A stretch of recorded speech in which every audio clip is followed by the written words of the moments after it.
Election ಇರೋದು ನಾಳೆ ಅಂತ ಗೊತ್ತಿಲ್ವೇನ್ರಿ? ಅಲ್ಲ, ಎಲ್ಲ ವಿಷಯನೂ ನಾನೇ ಹೇಳಕ್ಕಾಗತ್ತೇನ್ರಿ?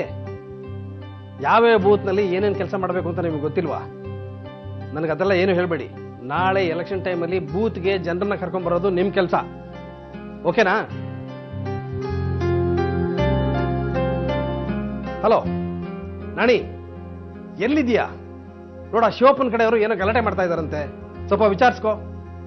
ಹಾ, ಹಲೋ. ಹಾ, ಹೇಳಿ ಹೇಳಿ. ಹೌದೌದು.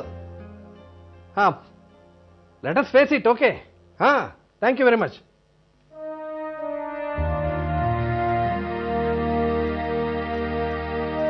ನಿಮ್ದು ಊಟ ಆಯ್ತಾ? ಆಗಿದೆ. ಹಾಲ್ ತರಲ್ಲ? ಬೇಡ. ಬೇರೆ ಏನಾದ್ರೂ ತಿಂತೀರಾ?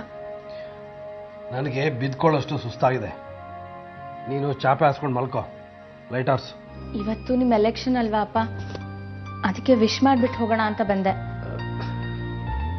ನನಗೆ ಗೊತ್ತಿತ್ತು ಎಲ್ರಿಗಿಂತ ಮೊದಲು ನೀನು ನನಗೆ ವಿಶ್ ಮಾಡ್ತೀಯಾ ಅಂತ. ಈ ಸಲ ಎಲೆಕ್ಷನ್ ಸ್ಪೆಷಾಲಿಟಿ ಏನ್ ಹೇಳಿ?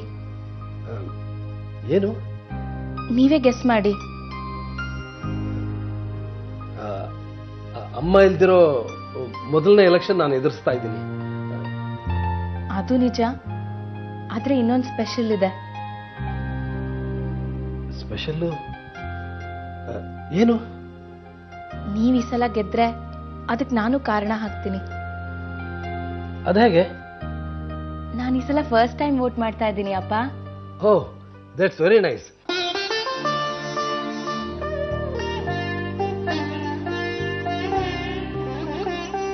ನೀನ್ ವೋಟ್ ಮಾಡಲ್ವಾ? ಅದಕ್ಕೆ ನಾನು ಹಳ್ಳಿಗೆ ಹೋಗ್ಬೇಕಾಗತ್ತೆ.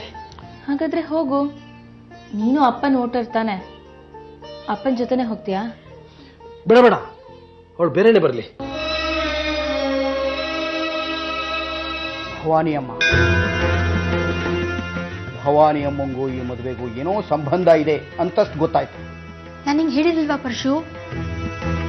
ಅತ್ತೆ ಮತ್ತೆ ಭಾವ ನರ್ಮದಕ್ಕನ ಅಸ್ಥಿ ಬಿಡಕ್ಕೆ ಅಂತ ಸೀತಾಪುರಕ್ಕೆ ಹೋಗಿದ್ರಲ್ಲ, ಆಗ ಈ ಮಾಟುಗಾತಿನ ಭೇಟಿಯಾಗಿದ್ರು. ಆಗ್ಲೇ ಅನ್ಸತ್ತೆ ಈ ಮದ್ವೆ ಸ್ಕೆಚ್ ನಡೆದಿರೋದು. ನೀವು ಭವಾನಿ ಅಮ್ಮನ ಭೇಟಿ ಆಗಿದ್ರಲ್ಲ, ಅವಳೇನು ಈ ವಿಷಯ ತಿಳಿಸ್ಲಿಲ್ವಾ? ನನಗೇನು ತಿಳಿಸ್ಲಿಲ್ಲ. ಅವಳು ತುಂಬಾ ಬುದ್ಧಿವಂತೆ. ಅವಳು ಬುದ್ಧಿವಂತೆ ಅಲ್ಲ, ನೀವು ಪೆದ್ದಿ.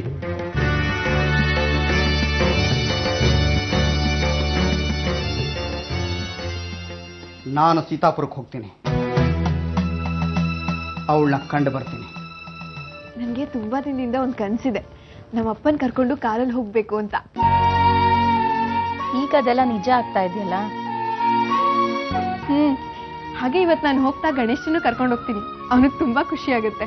ಅವನ್ಗೆ ಹೋಗಿ ಹೇಳು, ಈಗ್ಲೇ ರೆಡಿಯಾಗಿ ಕೂತ್ಕೊಂಡ್ ಬಿಡ್ತಾನೆ.